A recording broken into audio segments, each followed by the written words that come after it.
వైసీపీలో నంబర్ 2గా వెలుగొందిన విజయసాయిరెడ్డి నిష్క్రమణ తర్వాత ఆ పార్టీ నుంచి బయటకు క్యూ కట్టే వారి సంఖ్య పెరిగిపోతుందన్న వార్తలు ఊపందుకున్నాయి. ఆయారాంలు నెల్, గయారాంలు ఫుల్ అన్నట్లుగా వైసీపీ పరిస్థితి తయారైందని చెప్పుకుంటున్నారు. ఎవరిని ఆపలేని పరిస్థితుల్లో అధినేత జగన్ సహా పార్టీ పెద్దలంతా మీనమేషాలు లెక్కిస్తున్నారు. కొంతకాలం క్రితం ఆ పార్టీకి చెందిన రాజ్యసభ సభ్యుడు మోపిదేవి వెంకటరమణ, బీద మస్తాన్ రావు, ఆర్ కృష్ణయ్య రాజీనామా చేశారు. మస్తాన్ రావు, ఆర్ కృష్ణయ్య మళ్లీ వేర్వేరు పార్టీలో రాజ్యసభ సభ్యులయ్యారు. అప్పటి నుంచి ఎవరుంటారు, ఎవరు వెళ్లిపోతారు లాంటి చర్చ జరుగుతూనే ఉంది. తాజాగా విజయసాయిరెడ్డి రాజ్యసభకు రాజీనామా చేసి పార్టీ నుంచి తప్పుకోవడంతో వైసీపీకి కోలుకోలేని దెబ్బ తగిలినట్లయింది. రాజకీయ నాయకులు పార్టీ మారడం సాధారణ విషయమే అయినా అసెంబ్లీ ఎన్నికల్లో కేవలం 11 స్థానాలకు పరిమితమైన వైసీపీకి మాత్రం ఆ పరిణామం మాత్రం ఇబ్బందికరమే అవుతుంది.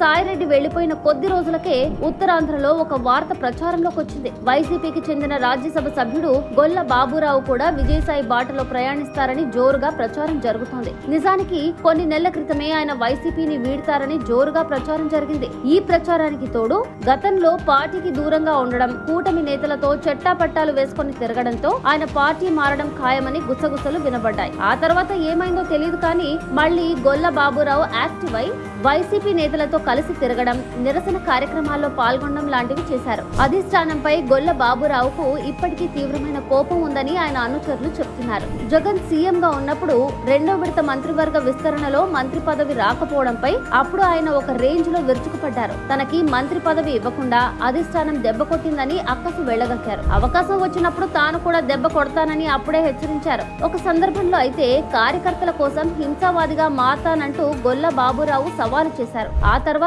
జగన్ ఆయన్ను పిలిపించి బుజ్జగించి రాజ్యసభ సీట్ ఇచ్చారు. ఇప్పుడు నలుగురు వెళ్లిపోయిన తర్వాత గొల్ల బాబురావు కూడా మీతో వచ్చేస్తానంటూ కూటమి నేతలతో టచ్ లోకి వెళ్లారని తెలుస్తోంది. ఆయన డిమాండ్స్ పై కూటమి పెద్దలు ఇంకా స్పందించాల్సి ఉందంట. దాన్ని బట్టి గొల్ల బాబురావు తదుపరి చర్యలు ఆధారపడి ఉంటాయి. రాజ్యసభ సభ్యత్వానికి రాజీనామా చేస్తే ఆయనకు కూటమిలో ఎలాంటి పదవి వస్తుందనే దానిపై క్లారిటీ రావాల్సి ఉంది.